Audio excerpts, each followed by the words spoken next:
नमस्कार। अत्ति की पाठशाला पर आप सभी का स्वागत है। मैं रिपुसूदन चौबे अत्ति की पाठशाला पर आप सभी का स्वागत करता हूं। आज हम क्लास 9th के इकोनॉमिक्स सेशन में लैंड डिस्ट्रीब्यूशन पढ़ेंगे, स्टोरी ऑफ पालमपुर में। इससे पहले मैंने आपको लैंड के बारे में बताया कि कैसे हम लैंड को सस्टेन या स्थिर रख सकते हैं। आज इसके बारे में हम चर्चा करेंगे। लैंड रिसोर्स के बारे में, पालमपुर के बारे में हमने बताया, और कैसे लैंड किन किन क्रॉप्स की, मटेरियल्स की, या किन किन क्रॉप्स को किसान वहाँ के लगाते हैं, कैसी फसलें वहाँ पर उत्पन्न की जाती हैं। आज हम लैंड डिस्ट्रीब्यूशन यानी किसानों के बीच जमीन का डिस्ट्रीब्यूशन कैसा है उसके बारे में चर्चाएं करेंगे। तो पालमपुर में लगभग 450 फैमिलीज हैं किसानों की, जिसमें 150 फैमिलीज के पास बहुत कम ज़मीनें हैं या उनके पास ज़मीनें नहीं हैं। तो जैसा कि आप इस फिगर में देख रहे हैं कि जो बड़े बड़े खेत हैं वो बड़े बड़े ज़मींदारों या बड़े बड़े किसानों के हैं। जो छोटे छोटे प्लाट नज़र आ रहे हैं वो छोटे किसानों के हैं, और जो मीडियम वर्ग के प्लाट हैं वो मीडियम किसानों के हैं। तो आप यहाँ से खुद ही समझ जाएंगे कि जो 150 फैमिली है उनके पास बहुत कम या बहुत कम खेत हैं, बहुत छोटे खेत हैं। जो 240 फैमिलीज हैं उनके पास 2 हेक्टेयर या उससे छोटे खेत हैं।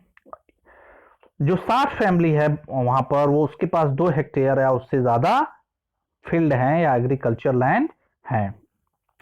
तो कुल मिलाकर इससे आप अनुमान लगा सकते हैं कि पालमपुर में जो एग्रीकल्चरल लैंड है उसका डिस्ट्रीब्यूशन कुछ ही किसानों के पास है। यानी अगर हम कल्टीवेशन एरिया की बात करें पालमपुर में, तो जो कल्टीवेशन एरिया है यानी जो मार्जिनल और स्मॉल फार्मर हैं उनके पास 55.4% है। जो 44.6% है वो बड़े किसानों के पास है, और जो 15% है वो छोटे किसानों के पास यहाँ पर जमीनें पाई जाती हैं।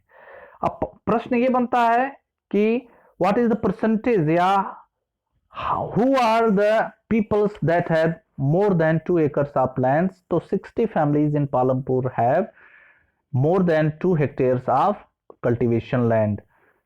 240 families have less than 2 hectares of land, and 150 families have no land or very small plot of land. तो ये यहाँ से प्रश्न बनते हैं और इसका आंसर आप यहाँ से दे सकते हैं। अगले क्वेश्चन की तरफ चलें या अगले टॉपिक की तरफ चलें कि who provide labour in Palampur. तो after the land labour is next necessary facility of production. तो इन पालमपुर स्मॉल फार्मर और लैंडलेस फार्मर और who have very small plot of land provide the labour for the big farmers. Okay, तो listen the story of Dala and Ramkali. Dala और रामकली एक दलित family से belong करते हैं और इनके पास 2 हेक्टेयर या उससे कम जमीनें हैं जिस पर ये एग्रीकल्चर का कार्य करते हैं।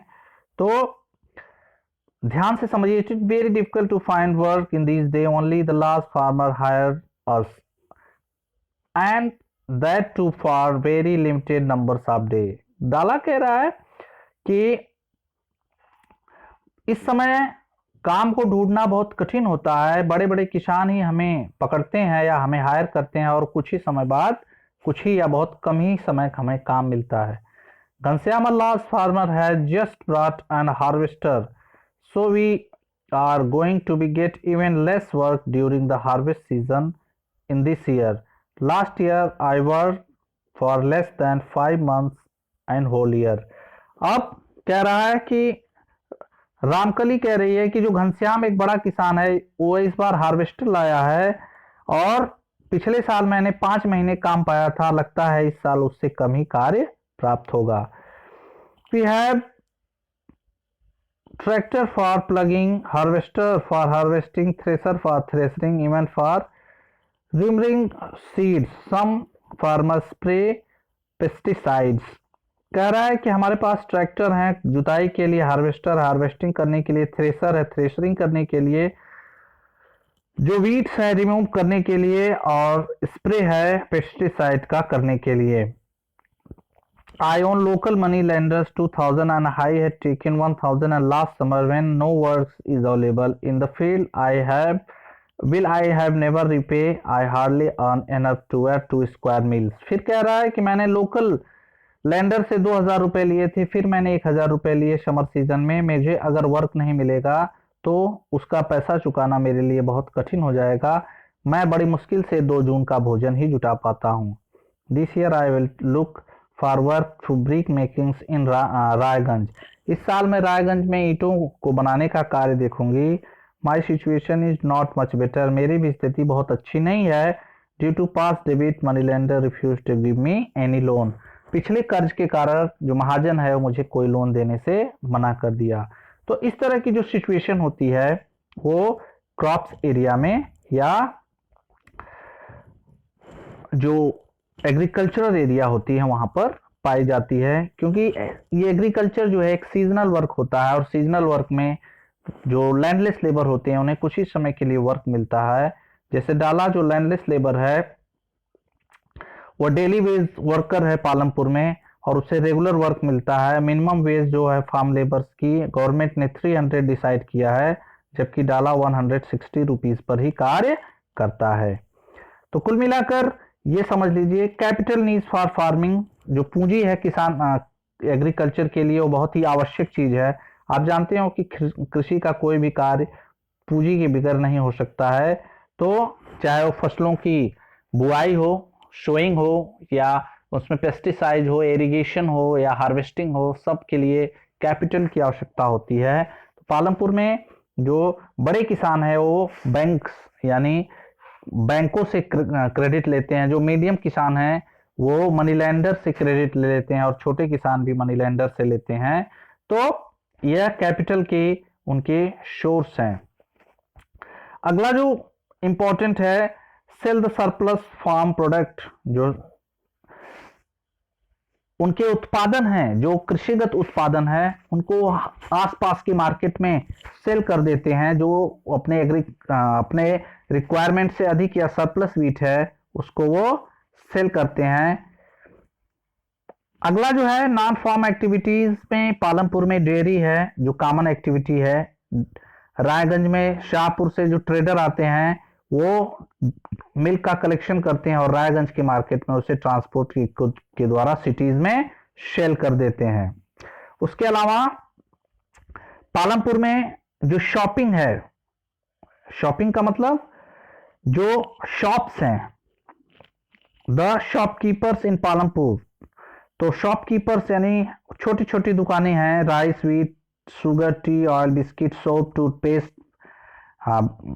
Batteries, candle, notebook, pencil etcetera जो हैं उसकी छोटी छोटी शॉप्स हैं जहां से लोग अपने कैपिटल का इन्वेस्ट करके छोटे छोटे नॉन फार्मिंग एक्टिविटीज को करते हैं। ट्रांसपोर्ट जो है पालमपुर में मैंने पहले ही पढ़ाते वक्त बताया था कि रिक्शा वाला, तांगा वाला, jeep, trucks, tractor, truck drivers, bullock cart, ये सब जो हैं वो ट्रांसपोर्ट एक्टिविटी में लगे हुए हैं। जैसे किशोर जो है एक फार्म लेबर था, बड़ी मुश्किल से वह 2 वक्त की रोटी कमाता था। कुछ दिन बाद किशोर ने लोन से बैंक से लोन लिया और गवर्नमेंट प्रोग्राम के तहत सस्ते लोन उसे मिले और वह एक बुफेलो लाया और उस बुफेलो से वह मिल्क सेल करने लगा। धीरे धीरे वह एक वुडन कार्ट लाया और बुफेलो को यूज करके और ट्रांसपोर्ट एक्टिविटी में लग गया। धीरे धीरे वह गंगा नदी से पोट्री के लिए क्ले यानी गीली मिट्टी लाता था और शाहपुर में वह जगुरी कमोडिटीज के रूप में ले जाता था। कुछ महीनों बाद उस ट्रांसपोर्ट एक्टिविटी में लग गया जिससे उसकी इनकम बढ़ गई और वह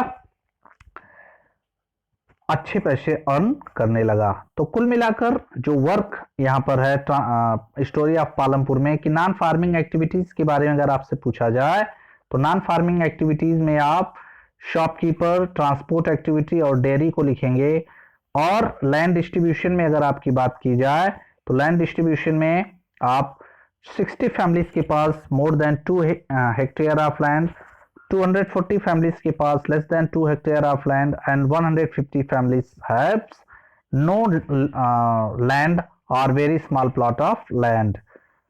capital is need for the farming, तो जैसा कि मैंने बताया कि जो कैपिटल है पूंजी एक्टिविटीज के लिए, to purchase modern equipment, to purchase high variety of seeds, to purchase pesticide, for irrigation, for equipment etc. need to be capital। तो पूंजी की आवश्यकता कृषि में इन सब कार्यों के लिए है। तो इसी के साथ जो क्लास 9th का पहला चैप्टर है इकोनॉमिक्स का, स्टोरी ऑफ पालमपुर, भैया यहीं पे समाप्त होता है। अगर आप इस चैप्टर से रिलेटेड क्वेश्चंस के विषय में जानना चाहते हैं तो हमें कमेंट करके जरूर बताएं। और यह जो प्रश्न है, इस तरीके के प्रश्न यहाँ से बनते हैं नॉर्मल, इसको आप हमारे इस वीडियो से स्क्रीनशॉट ले लीजिएगा और इस प्रश्न को आप करने का प्रयास करिएगा। बहुत ही इंपॉर्टेंट प्रश्न है, यहाँ से अच्छे प्रश्न बनते हैं। तो अगर इस चैप्टर में कोई चीज आपको ना समझ में आई हो तो आप हमें कमेंट करके जरूर करें, हम आपकी पूरी मदद करेंगे उसके लिए। तो चैनल पर अगर आप नए हो तो चैनल को सब्सक्राइब कर लीजिए। वीडियो अगर कैसा लगा, अच्छा लगा तो आप लाइक करिएगा, अच्छा नहीं लगा तो डिसलाइक करिएगा। वीडियो को ज़्यादा से ज़्यादा शेयर करिए और कोई भी प्रॉब्लम हो तो हमें आप कमेंट बॉक्स में कमेंट करिए, हम आपकी प्रॉब्लम पूरी तरीके से दूर करने का प्रयास करेंगे। तब तक के लिए नमस्कार।